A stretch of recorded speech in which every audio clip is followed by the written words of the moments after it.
नमस्कार दोस्तों, आज की कहानी है सासू माँ, क्या आप मुझे माफ़ करेंगी। सुमित की शादी की चारों तरफ धूम थी। हो भी क्यों ना हो, 3 बहनों का लाडला भाई था।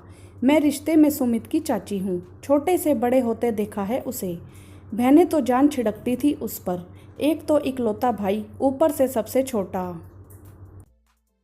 सब बहुत खुश थे, लेकिन सोनी भाभी, सुमित की माँ, ना जाने क्यों परेशान दिख रही थी।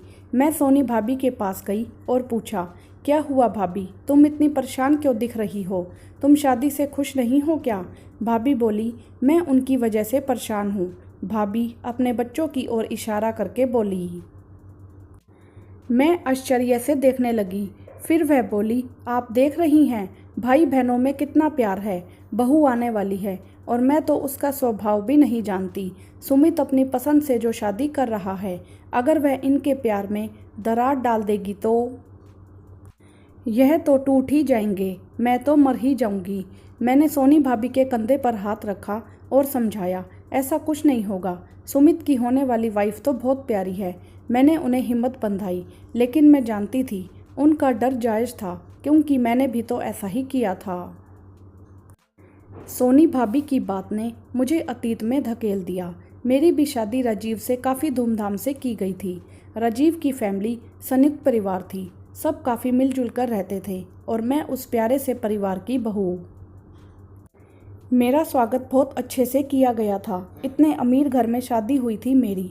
मैं तो ऐसे ही खुश थी, लेकिन मैं यह नहीं जानती थी कि कितनी बड़ी जिम्मेदारी आ गई थी मुझ पर। मैं उस समय काफ़ी नादान थी। मुझे मेरे ससुराल वाले बड़े प्यार से रखते थे। बेटी ही थी मैं उस घर की, लेकिन कुछ दिन बाद ही सबकी मौजूदगी मुझे खटकने लगी। मैं राजीव पर अलग रहने के लिए दबाव बनाने लगी। यह थी मेरी सबसे बड़ी नादानी।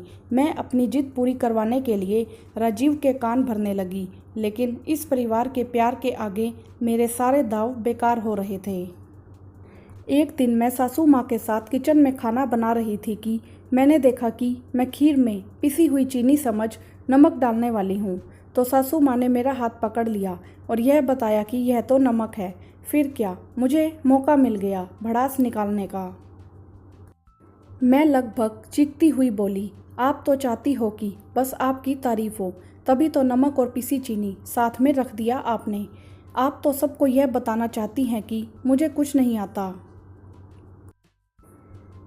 आप लोगों की वजह से मैं अपनी लाइफ भी नहीं जी पा रही। मुझे छुटकारा चाहिए आप सबसे। और रोते हुए मैं अपने कमरे में चली गई। शाम को जब ये आए तो मुझे नहीं पता क्या हुआ। ये आते ही बोले, हमें जयपुर जाना होगा, वहाँ का व्यवसाय मुझे देखना है। मैं तो खुश हो गई। हमारी तैयारी भी हो गई। जब हम घर से निकलने लगे तो माँ मुझे बोली, बेटा जी ले अपनी ज़िंदगी। मैं उनको देखती रह गई। अच्छा, यह सब माँ का किया हुआ है।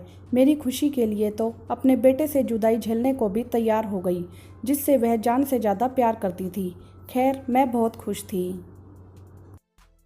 मैं जयपुर आके बहुत खुश थी, लेकिन माँ और इनका बुरा हाल था। यह भी कभी कभी चुपके आंसू बहा लेते थे। मुझे उससे भी कोई फ़र्क नहीं पड़ता था, लेकिन जब घर की जिम्मेदारी मुझ पर पड़ी तो मैं परेशान रहने लगी, क्योंकि मैंने कभी यह सब नहीं किया था। अब रोज़ मुझ में और राजीव में कुछ ना कुछ बात को लेकर झगड़ा हो जाता, लेकिन मैं बहुत अल्हड़ थी। एक दिन यह ऑफिस थे और मैं घर की सफाई कर रही थी कि मेरा पैर फिसल गया और मैं गिर पड़ी। मेरी कमर में बहुत तेज चोट आई थी। मैं किसी तरह खिसक खिसक कर मोबाइल तक पहुंची और इनको कॉल किया। ये जल्दी से घर आए और मुझे हॉस्पिटल ले गए। डॉक्टर ने बताया कि मुझे गहरी चोट आई है और मुझे 15 दिन तक बेड रेस्ट बोल दिया। राजीव को मेरी सासू माँ को बुलाना पड़ा। माँ को जैसे ही पता चला, वह फ्लाइट से आ गई। माँ घर आई तो घर की हालत देख समझ गई कि मैं घर कैसे संभालती थी, लेकिन वह कुछ नहीं बोली, बल्कि उन्होंने मेरी माँ से भी ज़्यादा ख्याल रखा। अब उनका प्यार मुझे समझ आ रहा था। मेरे पूरे घर को अच्छे से संभाल लिया था उन्होंने। मैं भी उनकी मेहनत और प्यार की वजह से 10 दिन में ही ठीक हो गई, लेकिन माँ ने मुझे 15 दिन तक बेड से हिलने नहीं दिया। 15 दिन बाद मुझे चेकअप के लिए माँ ही डॉक्टर के पास ले गई, क्योंकि राजीव की बहुत ज़रूरी मीटिंग थी। डॉक्टर ने चेकअप करके बताया कि अब मैं बिल्कुल ठीक हूँ। हम खुशी खुशी घर आ गए। घर आते ही मैं माँ के पैरों में गिर के फूट फूट के रोने लगी और उनसे अपनी गलती के लिए माफ़ी मांगने लगी। उन्होंने मुझे उठाकर सीने से लगा लिया और बोली, राजीव की तरह तुम भी मेरी बेटी हो।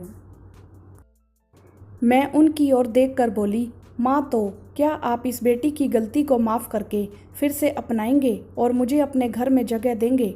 माँ ने मुझे गले से लगा लिया और बोली, हाँ बेटा, हम कल ही अपने घर चलेंगे। चल पैकिंग करते हैं। लेकिन माँ राजीव, माँ हंसते हुए बोली, जैसे यहाँ उसे भेजा था वैसे ही ले चलूँगी। हम हंसने लगे।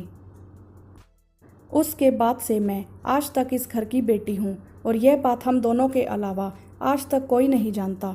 सब मुझे उतना ही प्यार करते हैं जितना पहले दिन से करते थे। आज सोनी भाभी को ऐसे चिंतित देखकर मैंने सुमित की बहू को क्या गिफ्ट देना है यह सोच लिया था। जी हाँ, आप सही सोच रहे हैं। मैं इस तजुर्बे को उसके साथ शेयर करने वाली हूँ जो आज तक राज था, ताकि सुमित की बहू प्यार के बंधन को समझे और उसे मजबूत बनाए और मेरी तरह कोई गलती ना कर बैठे। वीडियो को लाइक करें, शेयर करें और चैनल को सब्सक्राइब भी करें। धन्यवाद।